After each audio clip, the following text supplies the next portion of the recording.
Buenas tardes. Vamos a iniciar hoy otro de los debates que tenemos la suerte de poder realizar de cuando en cuando.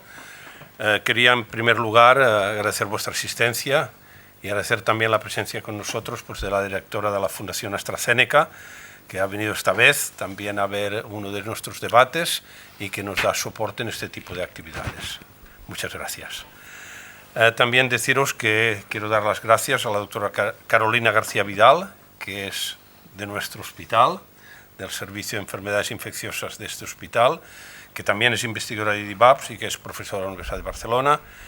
Y, por otra parte, el doctor Ulises Cortés, que es profesor e investigador de la Universidad Politécnica de Cataluña y que es un experto en Performance Artificial Intelligence del Barcelona Supercomputing Center. Muchas cosas. Vamos a hacer este debate siempre con la formulación parecida que hemos hecho otros, es decir, que es un modelo que viene a ser del modelo que utilizaron Lincoln y Douglas cuando debatían con un cierto acuerdo, pocos desacuerdos, sobre temas en Estados Unidos. Es decir, que no forzosamente tiene que haber un desacuerdo, no nos basamos en un modelo de Popper del error, sino que, y de la controversia, sino que aquí en algunas cosas podremos ir de acuerdo. La realidad es que de inteligencia artificial se habla mucho y uno se pregunta siempre qué sabemos de inteligencia artificial y qué es la inteligencia artificial, y la pregunta que nos hacíamos, que es la que nos preocupa a todos, si es eficaz en la toma de decisiones clínicas o incluso podemos ir mucho más allá. Entonces, el formato es siempre el clásico a los que habéis asistido a otros. En primer lugar, hacemos un primer bloque, que hacemos, yo inicio alguna pregunta, luego surgirán intervenciones y preguntas entre los dos colaboradores de este debate y abrimos, al cabo de haber formulado estas preguntas, abrimos a las preguntas del auditorio. Luego, si pasamos a un segundo bloque, este bloque segundo va a ser un poco más orientado a la clínica y también al final, pues si queda alguna pregunta, también la hacemos y cerramos. No vamos a alargar más allá de unos 60 minutos, no más allá, porque si no este tipo de debates se hacen reiterativos y pueden llegar a ser un poco pesados incluso para los propios ponentes. Lo grabamos porque el éxito de estos debates es que los ven en otros sitios, los grabamos en el canal YouTube de IDIVAPS y tenemos unos buenos seguidores que van a ver este debate pues, a través de YouTube. Y empezamos. Yo la primera pregunta que ya planteaba, que ya debatíamos antes, es, bueno, en primer lugar, ¿qué es ser inteligente y qué sería la inteligencia artificial? Y si solo la tenemos que, hablamos de inteligencia artificial, pues de algoritmos de decisión o hay más, y realmente hay más. Entonces, no sé, si quieres iniciar tu comentario. Yo si quieres, puede hablar de un punto de vista técnico, ¿no? Cómo definiría la inteligencia artificial y luego yo, si quieres, te puedo explicar cómo después de un primer encuentro con técnicos que me explicaron qué era la inteligencia artificial, yo que soy médico y que no sé nada de computer, ¿no? Pues pensé que podíamos aplicar o que podía ser útil para nosotros, ¿no? La inteligencia artificial. A ver, la inteligencia artificial simplemente, buenas tardes, simplemente una marca comercial que engloba un montón de líneas de investigación y cuyo origen es otra disciplina científica que es la cibernética. Y la cibernética nació como un intento de entender cuáles eran los mecanismos que regulaban el sistema cardiovascular de un humano. Norbert Wiener visitó desde MIT a Arturo Rosenbluth, que en ese momento era uno de los investigadores básicos del Instituto de Cardiología en México. Se plantean hacer un sistema de ecuaciones que permitiese modelar este modelo. Estamos hablando de los años 50. Piensen que ya existían los modelos de Hebb, que intentaban mirar cómo se hacía la neurotransmisión por vía eléctrica y se quería modelar. Y a partir de aquí se empezó a desarrollar una disciplina que era la cibernética y en el año 56 hubo un golpe de Estado, unos jóvenes estudiantes, Marvin Minsky, McCarthy, Simon Newell. Simon terminó siendo premio Nobel, pero en economía. Decidieron dar un giro copernicano, llamarle inteligencia artificial, y desapareció la cibernética. La inteligencia artificial en ese momento se convirtió en una disciplina que intentaba hacer modelos computacionales. Empezamos a hablar de computadoras. Piensen que en el año 56 la computadora más grande que había tenía 128K de memoria. Estamos hablando de ese tipo de máquinas.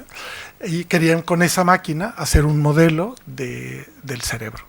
La pregunta era, ¿somos capaces de reproducir todos los procesos que genera un cerebro como el de los humanos? Una idea muy antropocentística, solo son inteligentes los humanos. ¿Y cuáles son los mecanismos que subyacen? Y pues a partir de este tipo de preguntas se empezaron a resolver. El primer problema que se intentó resolver lo planteó Marvin Minsky. Dijo, este es un problema para ser resuelto en un verano.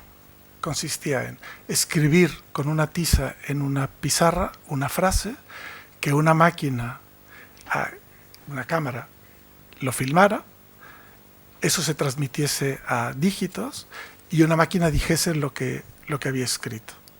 Eso se consiguió en el año 1998.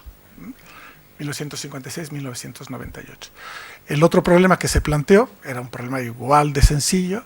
Se trataba de tener unos cubos que tenían unas letras y había que construir la palabra pingüino. Y había que construirlo como una pirámide escrita de arriba abajo. Estaban los cubos en la mesa, había que buscar un brazo que los cogiese, los fuese apilando y construir la palabra pingüino. Es un problema que se resolvió por ahí del año 80. Eso les da una idea de los problemas sencillos que se planteaban. Pero ahí empezó a nacer la disciplina y aparecieron dos cosas. Primero, se necesita un lenguaje abstracto que permita modelar los mecanismos de razonamiento y por lo tanto los de tomas de decisiones. Y luego otro lenguaje que nos permita representar todo el conocimiento necesario para modelar un problema cualesquiera. ¿Cuánto conocimiento necesitamos? Y a partir de ahí empieza la historia. Sin esto es imposible pensar que tenemos un lenguaje, una inteligencia. Así es que el único recurso que se intenta modelar es cómo el cerebro transforma la información o los datos que capturamos con sensores como los oídos, los ojos o la piel en un lenguaje interno, y este lenguaje interno, que son simplemente señales, son señales electrofísicas o electroquímicas, se transforman en algún momento en el cerebro de tal manera que de señal se pasa a símbolo. Y con el símbolo empezamos a operar en un lenguaje que puede ser el que nosotros hablamos cuando lo queremos expresar hacia el exterior, o en lo que Pinker llama el mentalis, que es el lenguaje de la mente, que es el lenguaje que funciona a nivel cerebral cuando ya no tiene señales y tiene signos. Y es ahí donde estamos. Estamos intentando saber cuáles son los niveles de transducción desde la entrada de la señal a través, por ejemplo, del ojo, hasta que nosotros lo devolvemos al mundo con o una acción física, estamos moviendo alguna cosa, o somos capaces de expeler aire a través de la boca con una cierta frecuencia y formar palabras y construir un razonamiento. Y esa es la inteligencia artificial rápido.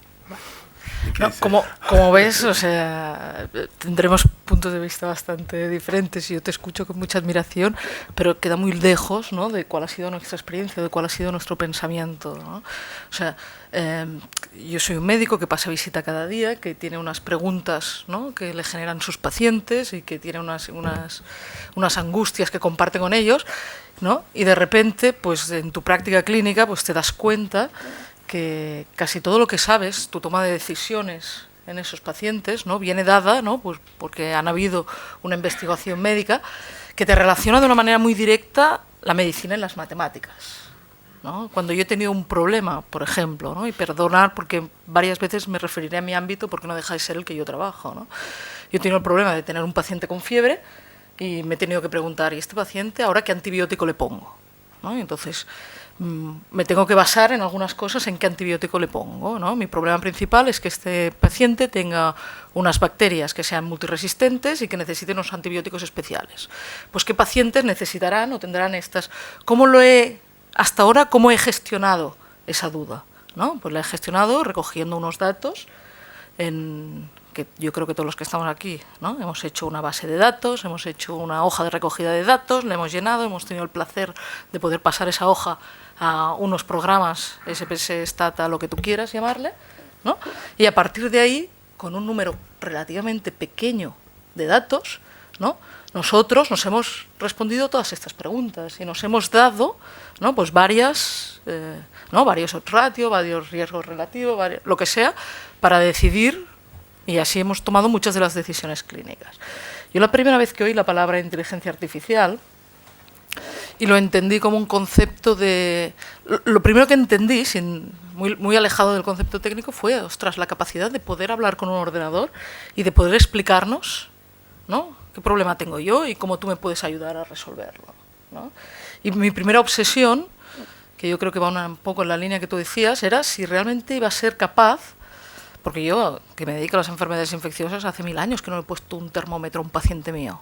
Pero en cambio sé perfectamente si mis pacientes tienen fiebre o no. ¿Por qué lo sé? ¿Quién me lo dice? Si hay alguna enfermera aquí que no se ofenda, ¿eh? Pero me lo dice el ordenador, ¿no? La enfermera le pone el termómetro, anota ese dato y a mí me lo cuenta el ordenador. Entonces yo pienso, ostras, si yo pudiera hablar con mi ordenador, le pudiera decir, mira, tú...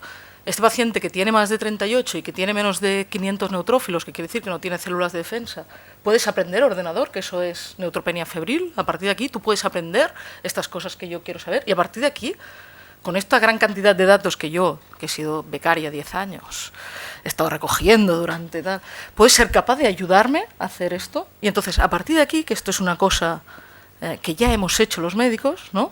Hay nuevas técnicas matemáticas que me permitan llegar. Y esto probablemente es uno de los subtipos, ¿no?, de inteligencia artificial que vosotros podéis hablar, ¿no?, que es acabar pues, trabajando con muchos datos, quizá no Big Data, que todos los técnicos siempre me habéis dicho que necesitamos más de 2 terabytes y que con datos no vamos a conseguir. A mí ese concepto es que me es igual, ¿sabes? Yo lo que quiero es poder tener a mi disposición el mayor número de datos que me acerquen a resolver de una manera que me pueda ayudar un problema clínico.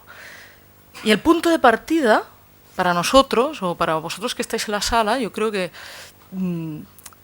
tiene que ser uno diferente, ¿no? Y para poder hablar de inteligencia artificial, para poder hablar de si podemos crear algoritmos que nos podrán ayudar, lo primero que tenemos que saber es qué es lo que hacemos los médicos, ¿no? Porque nosotros a una inteligencia artificial o a algo que nos va a ayudar en algo, si le vamos a pedir que sea perfecto, no lo vamos a conseguir, ¿vale? Pero a lo mejor no le estamos pidiendo que sea perfecto, a lo mejor le estamos pidiendo que sea mejor que nosotros. Entonces, para eso, ¿no?, una primera línea de aproximación, o cómo nosotros empezamos nuestro proyecto de inteligencia artificial, fue saber, con una pregunta muy sencilla, ¿cuántas veces me equivoco yo al poner el antibiótico a este paciente? Y eso da miedo. La pregunta sería, ¿puede ser mejor? ¿No? Y realmente, quizá yo entraría aquí a las formas distintas de lo que hemos llamado inteligencia artificial, la learning intelligence, la deep intelligence, estas distintas formas, si estamos hablando solo de algoritmos de decisión que nos ayudan, o si realmente la máquina por sí misma puede tomar decisiones. Bueno, a ver... Estoy mezclando, ¿eh? No, de ninguna manera. A ver, vamos a ver. El mecanismo es muy sencillo, ¿eh? El mecanismo es aprender a representar un vocabulario. Ha nombrado una serie de términos clínicos que todos ustedes entienden porque están habituados a ese lenguaje. Y el único que es común con la gente de fuera de esta sala es el de fiebre, que está asociado al de temperatura. Hay una función en la temperatura humana que aparte tiene unos rangos bien definidos. En 5 estás muerto, 5 grados estás muerto, por encima de 36,5, 37 estás en una temperatura normal, por encima estás, en general, en fiebre. Y esa es la función. Es una regla más o menos de dedo que se puede aprender. Pero el concepto de fiebre es un concepto que los médicos conocen bien. El tipo de enfermedad para la cual tiene que haber un cierto tipo de antibiótico en otro, porque es bacterial o es vírica, y qué razones, todo esto forma parte del lenguaje que se tiene que representar antes de empezar a hacer nada. Sin esta representación no se puede. La acumulación de datos, nosotros, claro, esto viene porque ustedes han trabajado mucho con estadísticos, y los estadísticos les gusta la idea de los datos, los test de fiabilidad y las pruebas y patatín patatán, pero bueno, está bien, es una herramienta matemática como cualquier otra para probar una hipótesis. Para nosotros son casos. Cada paciente visitado es un caso que tiene una historia clínica, y lo que nos interesa es, sobre el conjunto de las historias clínicas, ser capaces de hacer un recorrido para encontrar cuáles son los casos comunes que responden a cierto tipo de digamos, de estructura diagnóstica. Y una vez que tienes eso, que los has identificado, podrías pasar a una etapa de aprendizaje. Pero tú no puedes aprender si no tienes los conceptos. Es cierto que hay técnicas como las llamadas de Deep Learning, que es solamente un tipo de aprendizaje, en el cual tú puedes aprender a resolver un problema, una máquina puede aprender a resolver un problema, pero no puede explicar por qué.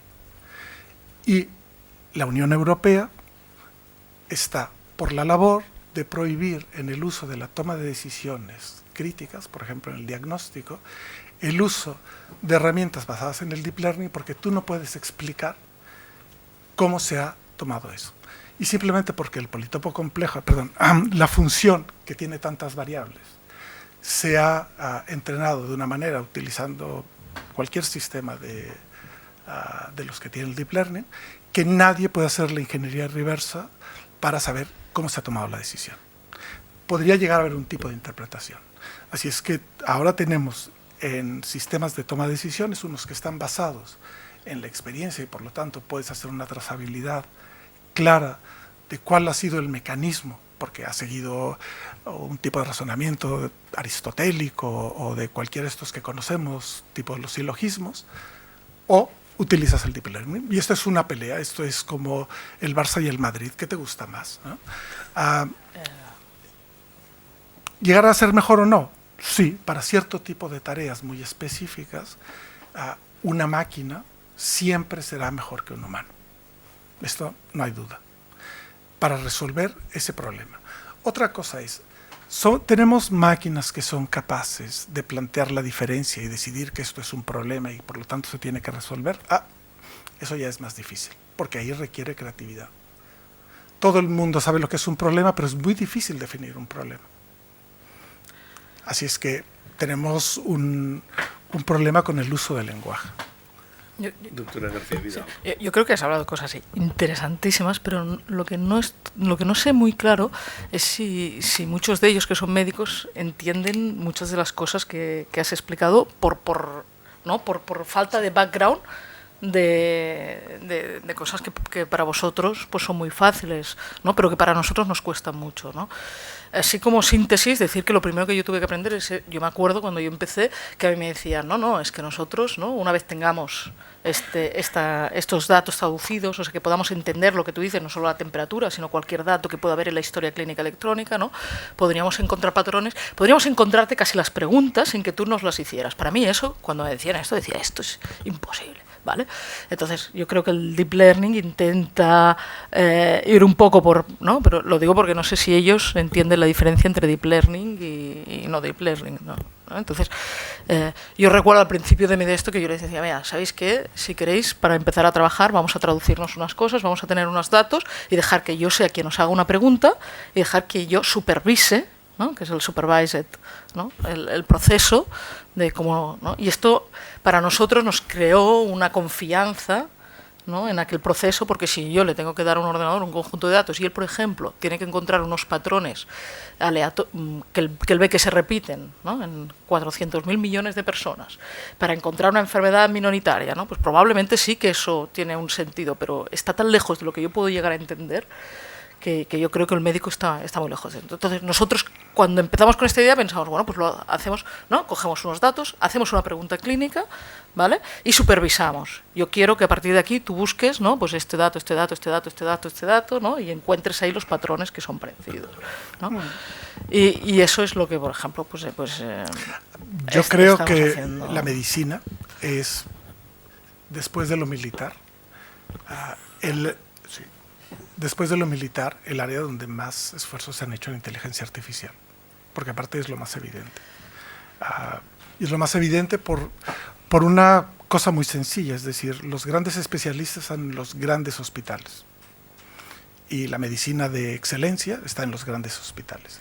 No dudo que en algún sitio perdido de África tengamos un gran especialista en un hospital, no lo dudo, puede haberlo. Pero realmente el esfuerzo es ser capaz de capturar todo el conocimiento que tienen los médicos y las mecánicas que tienen de razonamiento, empaquetarlo y poder utilizar esas capacidades para ser distribuidas urbi et orbi. Voy a poner un ejemplo muy tonto. Estamos trabajando en un proyecto que se llama OpRetina. La idea es mirar haciendo fotografías de móvil de con un móvil de la retina, saber si somos capaces de encontrar algún tipo de deformación en retina que conduzca al diagnóstico de una enfermedad, o al menos para invitar a que haya un screening. Entonces, eso se hace habitualmente con un fondo de retina, que es una técnica que es cara y requiere un aparato. Y se pueden imaginar en un sitio como la India, donde hay una serie de prevalencias de este tipo de enfermedades, o en México, el número de oftalmólogos que necesitarías para hacerlo. No llegarías, pero móviles tiene toda la población. Entonces, ese tipo de ayudas ya se tienen. ¿Cuál es el problema? Hay que reducir el número de falsos negativos. Y este es un problema gordo. Pero yo creo que, en el fondo, la inteligencia artificial en medicina es un mecanismo de soporte a la toma de decisiones. No necesariamente a los grandes expertos, sino a los médicos que empiezan. Es un gran sistema que puede servir de entrenamiento para mejorar las capacidades de alguien que está haciendo un MIR, porque puede, digamos, competir uno mismo con diagnósticos utilizando una máquina de estas. Hay cientos de maneras en las que se puede utilizar, pero la mecánica es siempre la misma. Yo defino un lenguaje para un problema, encuentro el conjunto de datos y miro cuál es el mecanismo de razonamiento, y luego se aplica. En Cataluña yo creo que la primera aplicación que se hizo de inteligencia artificial a la medicina la hizo Carlos Sierra, y eso empezó en el año 85 y terminó en el año 89 con neumonía. Y si no recuerdo mal, ya me corregirás, se diagnosticaba el 90% de las neumonías extrahospitalarias causadas por enfermedades víricas en adultos no enfermos de SIDA. Y luego se hizo toda una tecnología de pruebas de validación para saber si lo hacía mejor o peor que los expertos. Se hizo toda una tecnología que se hizo aquí en Cataluña y es la que se utiliza en la mayor parte de Europa, la hizo Pedro Meseguer, y comparado con los expertos, los mejores expertos en diagnóstico de neumonías, les ganó en todas las vueltas. Y las máquinas que teníamos eran las máquinas computacionalmente muy pobres. Hay que explicar que empezamos hablando de las máquinas que tenía Minsky en el 56, y cada uno de ustedes lleva aquí 10.000 veces el poder de computación que llevó al hombre a la luna, y ya no les cuento en cantidad de memoria. Entonces, si ustedes quisieran poner aquí una máquina de diagnóstico para hacer casi cualquier cosa, basta con programarla, pero aquí tienen más computación que la que tienen muchos hospitales en el tercer mundo. O sea que, para que tengan una idea de cómo hemos adelantado. Quizá pasaríamos un poco a las preguntas del auditorio. Antes tú has planteado una cuestión diciendo si realmente el lenguaje entendemos cuál es el lenguaje. Quizá hay otras formas también de lenguaje, inteligencia artificial que no hemos planteado, pero no sé, queda abierto. ¿Hay alguien que quiera intervenir? Mira, mientras os pensáis la pregunta, ¿no? Yo me gustaría hacerle un input a la sala, ¿no? Que aquí el trigger probablemente lo que hace que la inteligencia artificial sea algo de lo que hemos hablado durante la eterna promesa, ¿no? Y ahora podamos hablar o podemos creernos unos cuantos de que puede tener un papel activo en la inteligencia, en la vida real. El trigger es lo que ha ganado la computación, ¿no? Y como pues grandes volúmenes de datos antes para ser analizados con técnicas diferentes, ¿no? Se podían realizar estos cálculos que tardaban un periodo de tiempo y ahora estos cálculos se pueden realizar en un tiempo que te permite esa utilización a tiempo real, ¿no? Y este es un trigger porque probablemente pasa en los últimos 5, 7, 10 años. Sí, querías. Quizá un poco el debate, un poco es perverso, en el sentido de que utilizamos el término de inteligencia artificial para muchas cosas, ¿no? Yo creo que, por un lado, Ulises está planteando un modelo que realmente represente el conocimiento, porque realmente, y más en el ámbito biomédico, queremos tener confianza, y la confianza es fundamental, que nos expliquen el porqué de las cosas, ¿no? Por otro lado, como Carolina apunta, pues han desarrollado en breve tiempo multitud de herramientas que, combinadas con el poder de computación tan brutal que hemos tenido, pues nos permiten reconocer patrones. Eso, claro, ¿es inteligencia reconocer patrones? Yo creo que ahí está la gran duda, ¿no? Entonces metemos dentro de este saco todo lo mismo y quizá pues tendríamos que empezar a ser más rigurosos y a llamar a las cosas mejor por su nombre y aplicarlas en lo que se pueden aplicar, como apuntáis los dos, ¿no? Yo creo que claramente hay aplicaciones, por ejemplo, esto se ha demostrado, de reconocimiento de imágenes, por ejemplo, fondo de ojo, en imágenes radiológicas, etcétera, que se han demostrado muy eficientes utilizando tecnologías data-driven, ¿no? No te explican el porqué, pero te encuentran los hallazgos e incluso te encuentran más que el propio experto humano y en menos tiempo y no se cansan, etcétera, etcétera, ¿no? También es verdad que estos modelos son muy dependientes de la calidad de los datos. Esto es fundamental, porque si la calidad de los datos no es buena, entonces los patrones que te sacará pues te pueden llevar a sorpresas que luego, si las aplicas a pies juntillas, sin intentar entender el porqué, pues te pueden llevar a problemas, ¿no? O sea, un poco yo apuntaría como quizá elemento también de discusión, clarificar exactamente cuando hablamos, porque luego hay una gran presión mediática y comercial, ¿no? Lo hemos visto, estamos viviendo, ¿no? En ese sentido, y es una frase pues muy impactante, ¿no? para utilizar en estos medios. Creo que como académicos tenemos que poner las cosas en su punto un poco. A ver, hay dos cosas muy importantes, ¿eh? La calidad de los datos siempre ha sido lo más importante, y sobre todo en medicina. Los sensores han ido cambiando, la calidad de las radiografías ha ido cambiando. Si ustedes piensan cómo hacía Ramón y Cajal sus tinturas a lo que vemos ahora con los microscopios electrónicos, pues hemos cambiado de galaxia. Estamos viendo otra galaxia de datos. Pero yo no me creo la historia del Big Data. De hecho, para quienes no lo sepan, el Big Data es un trademark de IBM. Entonces, cada vez que usted dice Big Data, le están haciendo una publicidad inmensa a IBM. De lo que se habla en la comunidad es de right data. Es la cantidad adecuada, correcta y bien curada de los datos. Y es ahí donde está el verdadero conocimiento. Entonces, esa es la primera cosa. Por otro lado, sí es cierto que hay cierto tipo de tareas que con Deep Learning son buenas para hacer primeros screenings o incluso hacer gran definición, pero si nosotros lo que queremos es crear conocimiento médico, que se me ha olvidado la palabra, que la sabía, noseología se llamaba,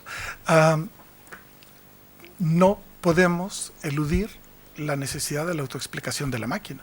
Y llevamos 30 años pensando en cómo las máquinas deben expresar de manera correcta cómo hacen el diagnóstico, y esto tiene un problema para el médico. Y es un problema que habría que hacer claro. Es decir, una vez que una máquina sea capaz de explicar claramente cómo ha hecho un diagnóstico, se lo podremos exigir a un médico.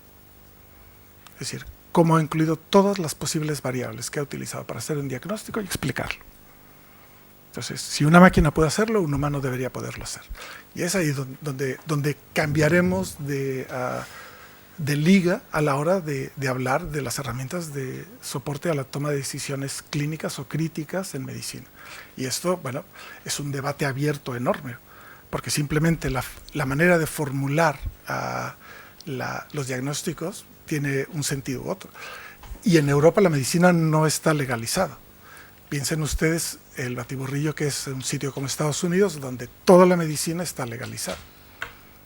Que esta es otra guerra de la que podemos hablar días enteros. Ulises, pero tú dices ahora una cosa que yo justamente como médico lo veo totalmente al contrario, ¿no? Tú dices, el día que una máquina nos pueda explicar exactamente cómo ha hecho una cosa, podremos exigirle al médico de que lo haga, ¿vale? Con más de 1.800.000 artículos publicados al año de literatura médica, con la mayor parte de información, o sea, con el hecho de que medicina sea el apartado que genera más información en el de esto. El problema es, yo tomo 25 decisiones en un día a lo mínimo, ¿vale? Tomo la decisión de ponerle antibióticos a este paciente con neutropenia febril. Si me voy a mi buscador médico y pongo neutropenia febril, ¿vale? Salen 7.000 artículos por lo menos en este. Entonces, yo empiezo a pensar que este crecimiento, por varias cosas que ahora no vienen a dar, es exponencial. Los médicos hace 20 años no tenían esta disposición de datos ni esta disposición. O sea, yo veo los ordenadores y veo como algo que me ayuda a organizar toda esta información, parte de la cual nunca voy a poder leer ni voy a poder acceder porque está en un número abusivo. Entonces, a lo mejor, cuando tú dices esta frase, yo la pienso totalmente al revés, ¿eh? O sea, yo creo que el ordenador, si conseguimos que haga esta línea de trabajo, va a ser quien la va a tener que hacer. Y yo voy a tener que hacer otras cosas diferentes, ¿eh? Ojalá, pero aquí tenemos un problema. Esta presión que te mete, la ha metido Watson. No, es decir, no, hombre, porque yo no conozco Watson de nada. O sea, lo conozco, claro que sé hombre, lo que es esto. lo Pero no que- me la ha metido porque no ha estado en mi vida. Lo que no está en tu vida, pero No. lo que le quiere vender Watson a todos los estados en el mundo es que, como ellos son los únicos capaces de leer y sintetizar toda la información clínica, son los únicos que te pueden dar esa ayuda.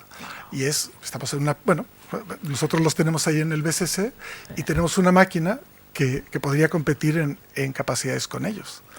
E IBM lo que le gustaría es que cada estado tuviera su propio Watson de medicina. Pues se pueden imaginar lo que vale para todo el servicio sanitario español que cada médico pueda consultar. Porque tú dices que tú puedes consultar, pero hay médicos que no pueden ni siquiera acceder hay al un PubMed. salto tan grande entre lo que vosotros llegáis a hacer y nuestro día a día. O sea, ya no estamos hablando de consultar, ¿no? En determinadas cosas nosotros sabemos que nuestros pacientes tienen que hacer A, B, C y D. Y cuando tú miras si han hecho A, B, C y D, el 70% de los pacientes, o sea, el 30% no lo han hecho. Ya. ¿Sabes? Sí, Porque eso- aquí se ha perdido esta analítica, porque el médico no lo ha visitado con no sé qué. O sea, tan fácil como en el momento que ese paciente se diagnostique de una candidiasis invasora, automáticamente el ordenador le pide esto, le hace esto, y ya tiene el A, B, C y D hecho, pasa de ese 70 a ese 100%, eso no requiere ni conocimiento médico, ¿sabes? Y esto es son que quizás cosas para que la eso no computación, necesitas la inteligencia artificial. la puede hacer mañana mismo. Nosotros, o sea, ¿para qué hemos utilizado el algoritmo? Así como inteligencia artificial sola, o sea, no nos sirve para nada, pero ¿cuánto tiempo tarda desde que un paciente neutropénico, ¿vale? Tiene fiebre? ¿Cuánto tiempo tarda la enfermera en ponerle el termómetro? ¿Cuánto tiempo tarda en ponérselo, en llamarme, en que vayamos nosotros a visitarle, en que no sé qué, ¿sabes? Pues el ordenador lo reconoce, en el momento tal lo reconoce, ya le pide la analítica, ya, ¿sabes? Si puede bajar los datos a tiempo real, puede hacer una recomendación a tiempo real, experta, ¿sabes? Nosotros trabajamos de 8 de la mañana a 5 de la tarde, luego la gente que está de guardia no suele tener, cada uno tiene su área de expertise, ¿sabes? O sea, que hay mucho camino por recorrer, y yo a veces cuando he hablado con vosotros me ha dado la impresión de que lo que vosotros queréis hacer es súper importante, ¿no? Leer el lenguaje natural y poder leer las historias clínicas y tal. Pero sí, es que podemos empezar por cosas que son infinitamente más sencillas y que ya nos mejoran infinitamente la vida de los médicos. Había una pregunta del doctor Agustí Vidal. Todo el brazo hace un buen rato, con lo cual Sí. a lo mejor me paso de frenada, ¿eh? Pero bueno, como soy médico, lo siento, pero estoy muy de acuerdo con lo que dice Carolina, ¿eh? Primero, creo que en el mundo de y nos ha explicado la cibernética, la inteligencia artificial, es tan amplio que si no nos centramos en algo, nos perdemos, ¿no? Y yo me gustaría centrarme en el día a día del que ve un paciente, ¿no? Dos, ¿qué hacemos los médicos? A lo mejor no lo sabemos explicar, pero lo que nos enseñan es a reconocer patrones. Eso es lo que hacemos. Cuando tú haces una historia clínica, exploras al paciente, miras la analítica, miras la imagen, de alguna manera en tu cabeza, mágico, hay quien lo hace mejor y quien lo hace peor, pero mágico, dice, pues creo que este paciente tiene esto y necesita esto. Es decir, que lo del reconocimiento de patrones que decía Xavier para mí es la clave. Y hasta cierto punto las guías clínicas actuales sugieren reconocer patrones. Si usted, esta enfermedad se diagnostica con estos criterios, bien o mal, pero con estos, no con otros. Si este paciente con esta enfermedad le pasa esto o le pasa lo otro, haga esto o haga lo otro. Yo entiendo que eso es una forma muy primitiva de inteligencia artificial, pero simplemente poner esto al acceso de los médicos es un salto espectacular. Yo creo que el ICD-10 está completamente... Hay muchas guías clínicas que ya están en forma de app. Lo que yo sepa no hay es una network de guías clínicas. Y eso ya empieza a parecerse más, en mi juicio, a una aplicación real diaria de la inteligencia artificial, si le queremos llamar así, a la práctica clínica. Porque el señor de la neutropenia febril, pues si además es diabético o no, pues a lo mejor necesita otra cosa. Pero la guía de clínica de neutropenia seguro que no se habla con la de diabetes, o de insuficiencia cardíaca, o de asma, o de lo que tú quieras, ¿no? Entonces, yo creo que corremos el riesgo de perdernos en el universo de la inteligencia artificial y a lo mejor perder opciones muy claras, muy concretas que nos permitirían avanzar mucho más rápidamente. De acuerdo que no sabremos explicar el lenguaje, ni cómo lo ha hecho, pero si es que me da igual.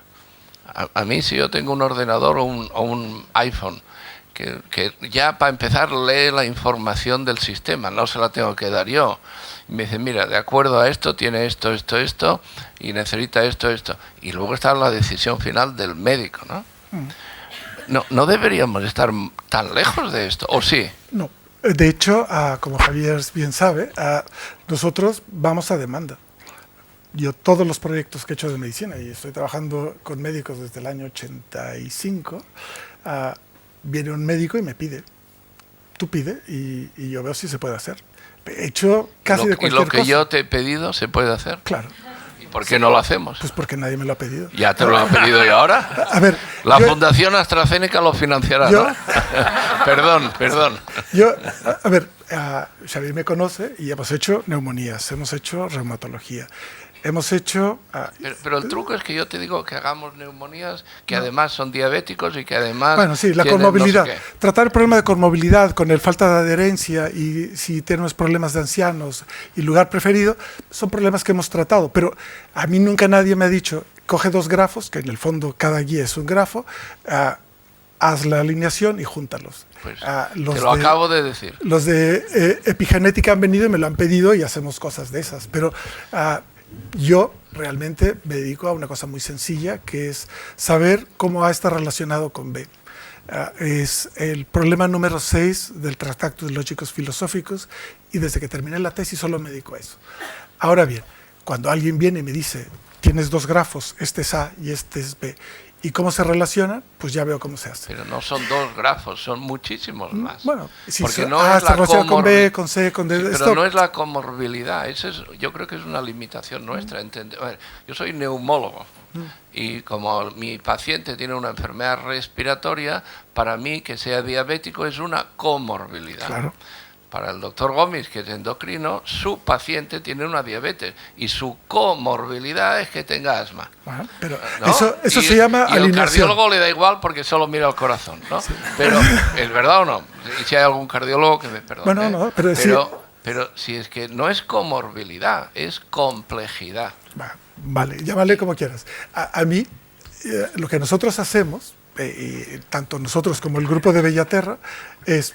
trabajar con médicos de toda la vida, vienen con problemas y hemos resuelto los problemas más peregrinos. Hemos hecho cómo optimizar la ruta para los extractores de sangre para las campañas de sangre.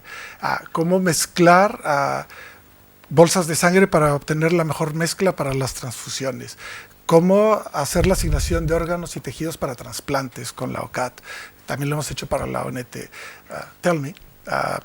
Pero mira, todo Stroke. esto que, Tú dime el problema y yo me meto en él. pero todo esto que está muy bien y no todas estas aplicaciones y tal, ¿no? Yo creo que ahora el proyecto que presentaron, ¿no? Tanto Xavi como Raimundo que están aquí, ¿no?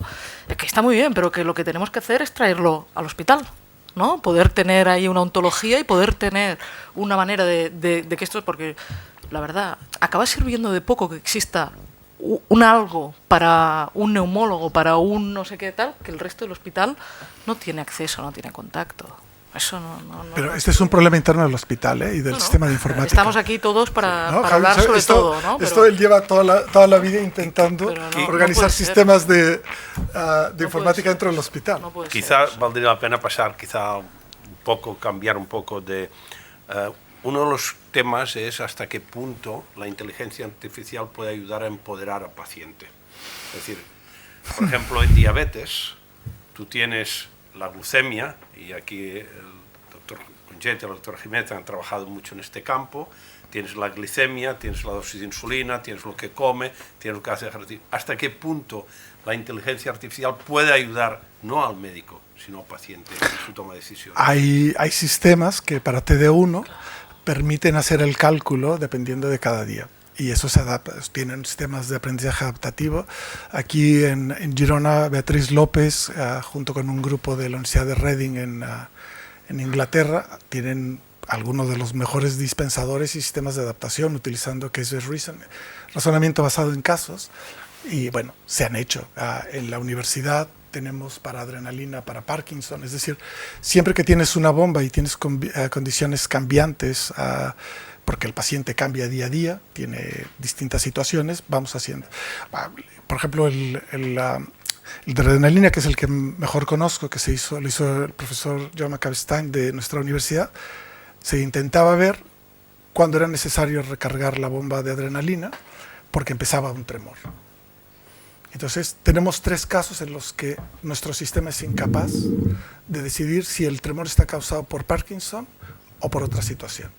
Y es que el paciente viaje en un tren o en un tram, que el paciente esté lavando platos o que esté haciendo el amor. Esos 3 siempre los confunde con necesidad de más adrenalina. Y llevamos años intentando quitar esa cosa. Con la geolocalización ahora puedes. Pero en el tram no sabes si es porque está en un tram o porque realmente necesita. Pero sí, esto es muy fácil de hacer. Puedes aprenderlo y puedes personalizarlo a cada individuo. Esto es tecnología muy sencilla. Realmente muy sencilla. Esto, Ramón, depende solo de dónde te plantees tu pregunta, si tu pregunta te la planteas dentro o fuera del hospital, y de qué sensores tengas para darte esos datos. Si los datos los tienes de la historia clínica, o si los tienes de una pulsera que lleva el paciente, o si los tienes de... ¿no? Pero la manera de solucionarlo es exactamente igual. Sí, no, la pregunta es que me hago es, quizá cuando tú cuando estás en el hospital tienes el sistema muy controlado. Cuando tú estás fuera hay las emociones, hay los cambios de clima, el clima tiene muchísima influencia también, y también hay la fiabilidad o no fiabilidad del sistema, hasta qué punto puede haber introducido sesgos que puedan, hasta qué punto la máquina automáticamente lee o nosotros podemos introducir sesgos. Aquí es donde me planteo si realmente cuando queremos aplicar esto en la práctica, no en la práctica hospitalaria, en la práctica clínica, ambulatoria. Pero es que en tu problema habrás metido todo, ¿no? Habrás metido todo lo que puedas cuantificar en datos y sabrás la cura sí de tu respuesta. Entonces, si tienes una cura así del 60%, ya sabes que tú tendrás una respuesta. Por ejemplo, todas las emociones. Depende de si la puedes diseñar, ¿no? Si la puedes sensar, si la puedes sensar o no la puedes sensar. Bien, sí, Xavier. Va más por el tipo de los chatbots, ¿no? Es decir, sistemas que basados en inteligencia artificial hablan, por decirlo de alguna manera, con el paciente, ¿no? Que ya hay muchos de estos para otras cosas, ¿no? Yo creo que apuntas ahí, ¿no? Ese tipo de herramientas, hasta qué punto son aceptadas o aceptables por los pacientes. Creo que es un punto y eso es cultural. Es cultural. Y aparte también depende de la edad. Sí. Solo es cultural. Y aparte depende de la edad. Nosotros, por ejemplo, tenemos muy claro, tú te acordarás que, seguramente que en el año 2000, cuando empezamos a meternos con cosas de geriátricas, dije de mi director de tesis, que en ese momento tenía 48 años, que en 15 años sería un anciano sabio tecnológicamente. Mi director es doctor en inteligencia artificial y el director del Centro de Inteligencia Artificial del CSIC. Tenía 48 años y dije, en 15 años serás un anciano sabio porque sabrás utilizar la tecnología adecuada para los ancianos. Pilló un cabreo enorme porque le dije que iba a ser anciano.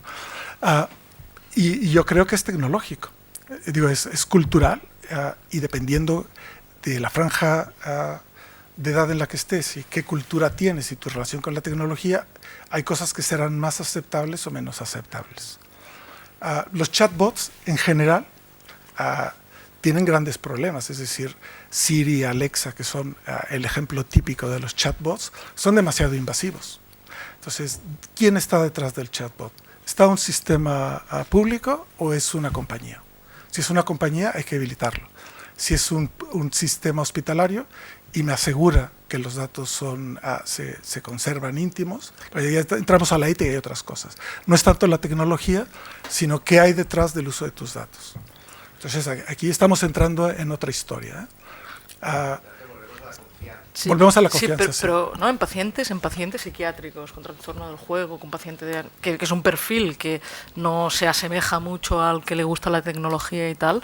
Diferentes experiencias también lideradas en Cataluña, ¿no?, demuestran que si el resultado que tú obtienes de eso, que vuelves otra vez a la cura, sí, es bueno y por tanto el médico cree en ello y por tanto le lanza y le lanza y le lanza, ¿sabes? Pues este paciente se acomoda a esa ayuda extra y la acaba utilizando, ¿no? Pero vuelves al punto de partida de qué pregunta te has hecho, qué pregunta te responde y con qué fiabilidad, con qué de esto te la responde, ¿no? Y si te la responde correctamente, yo creo que en cualquier ámbito, dentro, fuera, no sé qué, vamos todos a promover. De todas maneras, con respecto al sesgo en los aparatos que aprenden a partir de sensores, hay de dos clases. Si tú lo tienes industrial y lo que quieres es evitar esto que se llama un cold start, es decir, que tengas que entrenarlo y traes una parte de los datos ya preprogramados porque lo has entrenado, ahí puede haber un sesgo. Si la máquina aprende con el individuo, no hay sesgo. Entonces tenemos que distinguir que la industria puede introducir sesgos porque, claro, si ha sido entrenado en Japón, seguramente no está bien aquí. Les voy a contar una anécdota. Capaz de que los que están en hospitales y están en sistemas de radiología saben que hay compañías chinas que ofrecen hacer gratuitamente todo el análisis de las imágenes clínicas en un servidor en China, digo en Alemania, para asegurar todo lo de los datos. ¿Por qué? ¿Por qué son tan buenos y tan altruistas? Porque seguramente tienen la mejor base de datos para personas asiáticas. Pero si lo quieren vender en el mundo occidental, la fisiología, no sé si es la fisiología, pero el tamaño de la gente no es el mismo. Y entonces ya no estás midiendo lo mismo. Y necesitas bases de datos grandes. Ofrécelo gratis. 10 años gratuito, 5 años gratuito, todos los días en hospitales. Lo comparas con la otra base de datos y ya tienes un montón de información. Entonces, depende qué. Y esta es una de las grandes cosas que tenemos que empezar a pensar. ¿Cuál es el valor intrínseco de los datos que se producen en los hospitales? ¿De quién son los datos? Yo esto lo experimenté hace como ahora 10 años, cuando yo tenía un médico que me hacía unas dietas, un endocrino, y el día que se retiró le pedí mi historia clínica y me hizo un resumen porque los datos eran suyos. Y esto es un debate, es un debate legal importante, y en Estados Unidos es una guerra enorme. Sin contar todos los datos que hayamos regalado todos a Facebook, Instagram y otras cosas, los datos clínicos, el valor agregado que tienen todos los datos de las historias, que es lo que se está haciendo ahora en Cataluña, intentar unificar. Lo deben saber que todos hemos cedido por omisión, de hecho por un bien mayor, todos los datos de nuestras historias clínicas, y se están tratando. Entonces, bueno, y yo entiendo que está bien, Ahora me gustaría ver cuáles son las garantías de la integridad de esa base de datos. y me gustaría que fuéramos los centros públicos de investigación quienes lo hacemos y no una compañía externa. Porque al fin y al cabo, en las universidades estamos los funcionarios más preparados del Estado en cada una de las disciplinas que tenemos. Somos lo mejor que hay. No hay otros funcionarios públicos en cada una de estas disciplinas, no las compañías. O sea que eso deberíamos hacerlo nosotros. ¿Hay alguna otra pregunta? Sí, por favor, allá. Un segundo, porque lo grabamos y mejor. Mi pregunta es sobre los dispositivos de recolección de datos, que cada vez son más. Empezamos con, por ejemplo, los smartwatch que van registrando todo el comportamiento de nuestro cuerpo, hasta, por ejemplo, refrigeradores que saben qué tipo de alimentos uno consume, con qué frecuencia, cuál falta, qué compra hay que hacer. Esa cantidad de información que se va produciendo todos los días, ¿realmente va a poder hacer un impacto positivo en la creación de nuevos algoritmos que, por ejemplo, mediante el comportamiento de una persona puedan, por ejemplo, decir si una persona está lavando los platos, pero el lavavajillas está activado, evidentemente eso puede ser, por ejemplo, una situación hipotética, un temblor de la persona y no debido a que está lavando los platos? Corregir esos bias. Se podría. A ver, nuevos algoritmos no. Nuevos algoritmos no, porque casi todo, sí, habrá alguna mejora, pero en general. Pero ya te has cambiado de tema. Te has cambiado al tema de la ingeniería social a partir de los datos y la capacidad de cómputo que tenemos. Es otra historia. Es evidente que hay muchas compañías y algunos países, por ejemplo China, que tienen un interés explícito en utilizar los datos y las capacidades de computación para hacer ingeniería social y modificar los hábitos de las personas. Entonces, depende de cada individuo y de su conocimiento sobre la tecnología y sobre la intimidad, los datos que quiera dar a un tercero. Y hay gente, de hecho, hay modelos de negocio en los cuales la gente va a empezar a dar datos de forma gratuita para tener servicios gratuitos como Google, porque espero que todo el mundo siga creyendo que los servicios de Google son gratuitos. ¿Verdad que son gratuitos? Vale. Entonces, a Facebook y todo eso. Estamos haciendo ingeniería social con ello.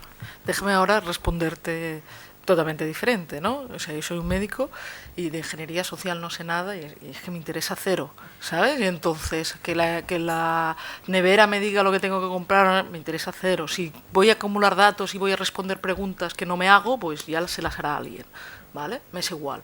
En la medicina, el tener acumulados datos de calidad, ¿vale?, sí nos va a responder muchas preguntas y sí nos va a ayudar a tener algoritmos mejores, sin ninguna duda. Porque ya lo hacen. Yo quería hacer quizá ya un poco para... Sí, pero los algoritmos no son mejores, ¿eh? Son los resultados. El algoritmo es el mismo. Lo que ha cambiado son los resultados. No, porque nosotros casi no hemos trabajado con algoritmos. Nosotros hemos trabajado con regresiones logísticas que nos han separado en un binario sí, ¿no? Y así está el 99% de la literatura médica que basa nuestra toma de decisiones. Imagínate todo lo que podemos mejorar respecto a eso. Y nosotros analizamos 127 variables en nuestros estudios de ahora, pues cuando analicemos 1200 variables tendremos un conocimiento más intenso, más generado de determinadas preguntas que nos hemos hecho hace 20 años. Entonces, el tener estos datos que antes no estaban disponibles, ¿no? Neumonía viral, que hablabais hace 2 minutos, cuando empezasteis en el año 80 es que no había PCR para diagnosticar la neumonía viral. O sea, ahora solo las nuevas técnicas diagnósticas que hay ya te harían que cambiaras totalmente todos tus números y que ya veríamos si sería tan... Entonces, sí, el disponer de datos y de muchos datos en preguntas concretas que tú quieras tal, te va a poder ayudar a mejorar cosas que ahora... son ampliamente mejorables para los médicos.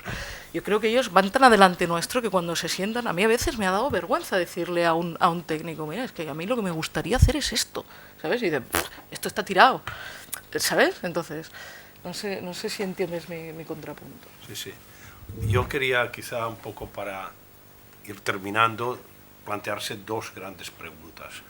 Una es el desarrollo de nuevos fármacos, el desarrollo de nuevas dianas terapéuticas, hasta qué punto la inteligencia artificial nos puede ayudar a desarrollar fármacos más eficaces, buscar fármacos que realmente tengan menos intolerancias, menos efectos secundarios. Esto es una pregunta. Y la segunda pregunta que quería hacer es, hasta qué punto la inteligencia artificial, lo que llamamos inteligencia artificial, nos puede ayudar a entender mejor el desarrollo del cerebro. Bueno, entonces, dos preguntas y con esto pues ya iríamos terminando. En el BCC hacemos medicina personalizada. Somos uno de los centros mundiales que trabaja en pancáncer y nuestro grupo está trabajando en intentar ayudar a los biotecnólogos para encontrar distintos tipos de dianas. En particular, ahora lo que estamos haciendo es, tenemos un genoma de un individuo que son genomas donados de personas que tienen células cancerígenas en distintos estadios. Creo que ahora tenemos 7.000 tejidos de estos completos el genoma, y lo que hacemos es construir un círculo con los 3.000 millones de unidades que tiene, y lo que vemos es dónde están las rupturas, todos los saltos que tienen, están con lo típico del gen 1, gen 2 hasta el 20, vemos cómo están montados las rupturas, hacemos el pattern matching de todas ellas.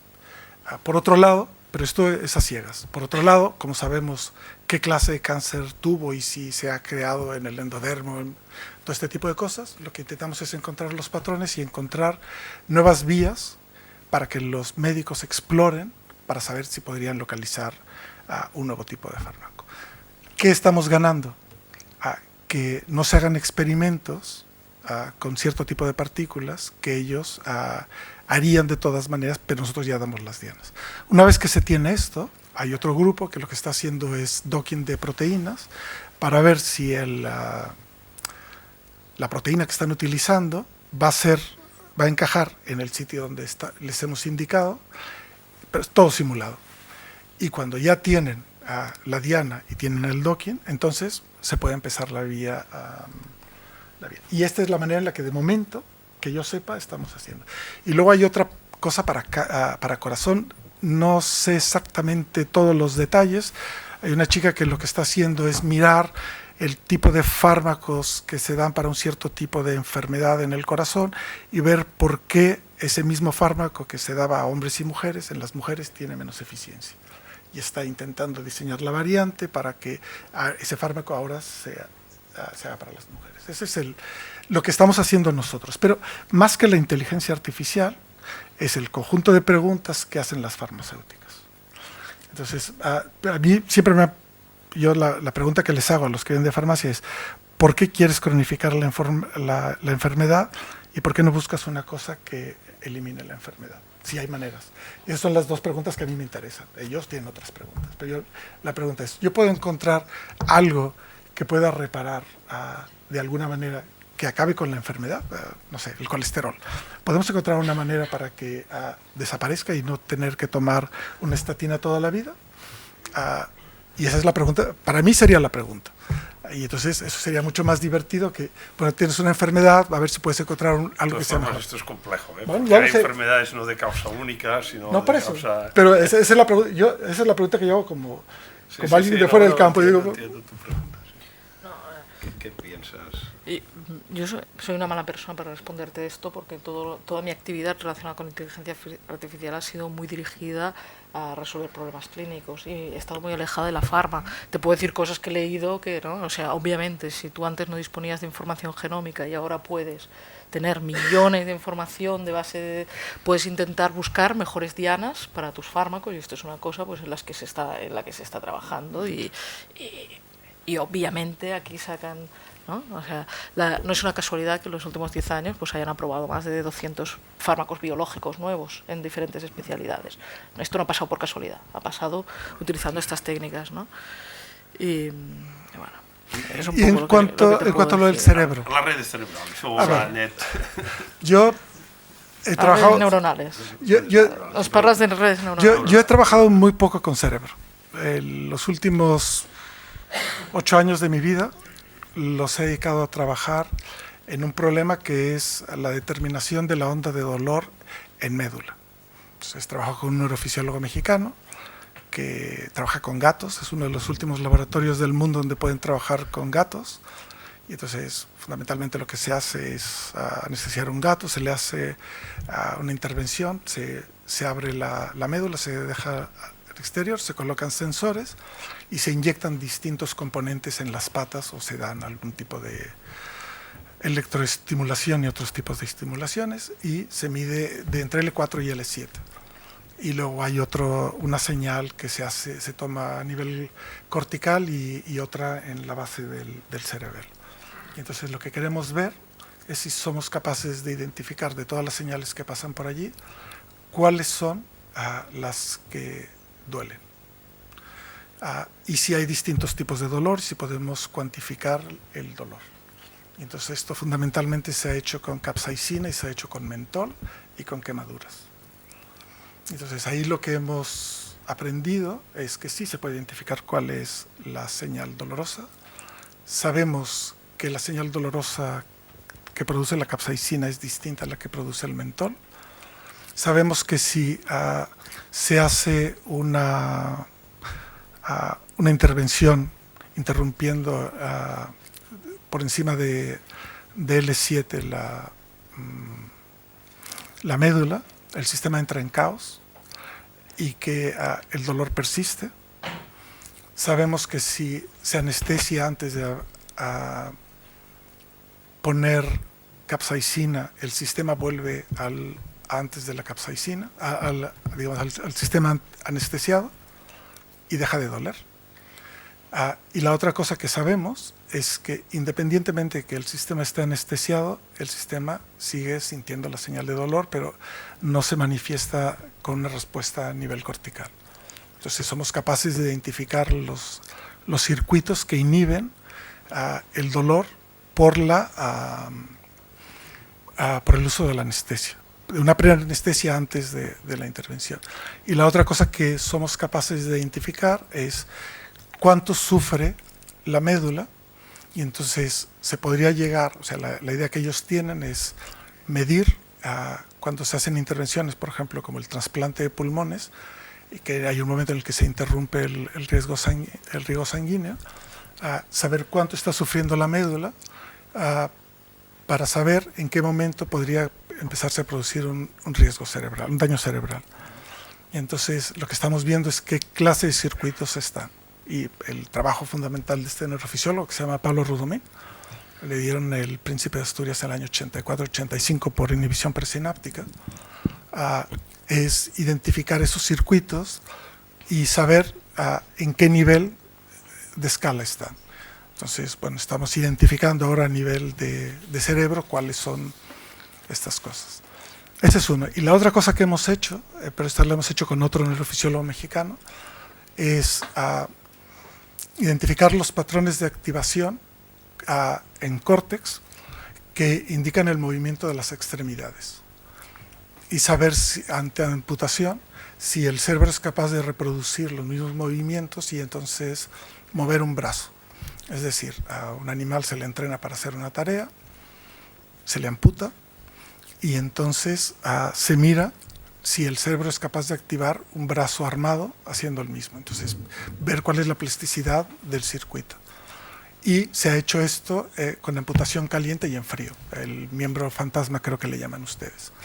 Y entonces hemos visto cómo se activan o se reactivan los mecanismos y queremos ver, bueno, ellos quieren ver, nosotros no queremos ver nada, nosotros solo medimos. Ellos quieren ver si hay reactivación de nuevos circuitos y el cerebro es capaz de aprender nuevas tareas una vez conectado el brazo. Y es lo que yo sé. Perdona, Sí. tú nos interrogabas sobre las redes neuronales, Sí. ¿no? O sobre si el cerebro. Sobre las redes neuronales, mira, volvemos a lo mismo, ¿no? La mayoría de nosotros somos médicos, entonces cuando te plantas delante de gente pues que entiende sobre hacer algoritmos, te dice, ¿qué quieres hacer? ¿Machine learning o red neuronal? Y tú te los miras y dices, pues, que no tengo ni idea de lo que me estás hablando, ¿no? Probablemente. Os pasará a vosotros.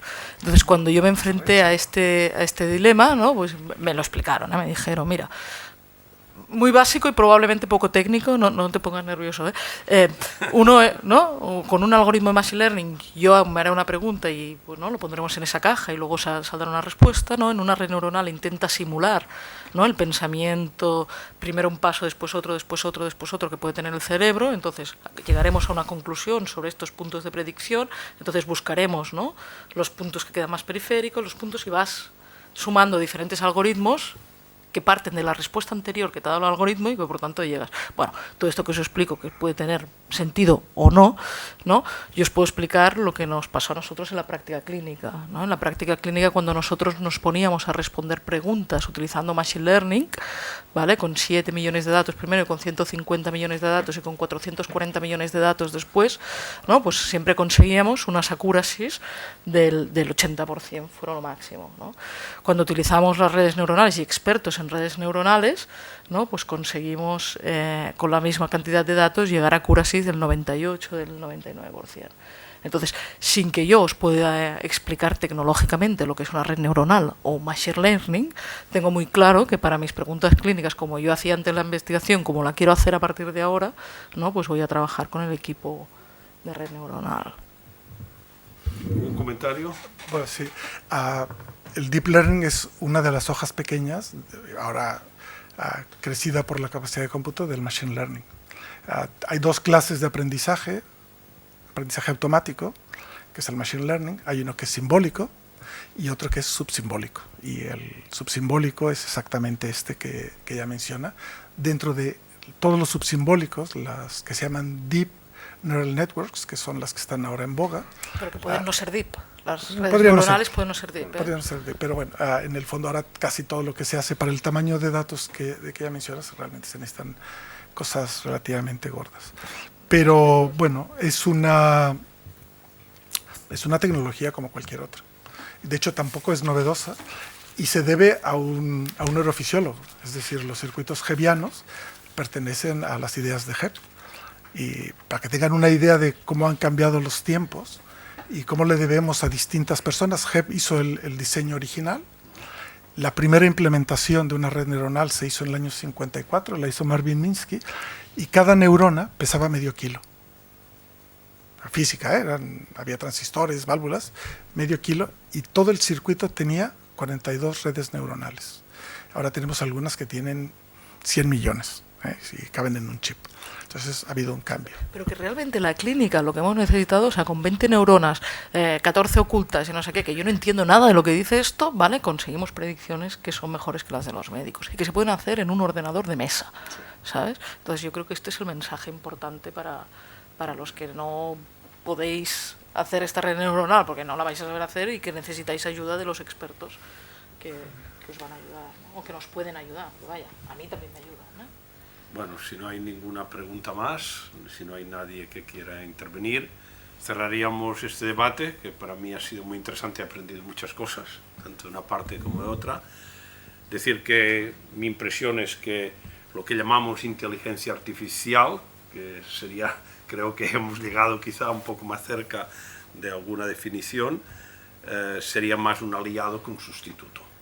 Yo creo que esta sería la conclusión un poco de lo que habéis debatido. Tendríamos más diríamos una técnica o una innovación que nos ayudaría a las decisiones médicas.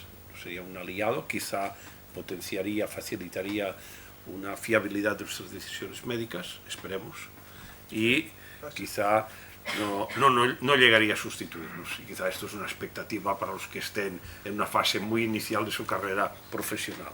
Muchas gracias a todos y gracias a todos.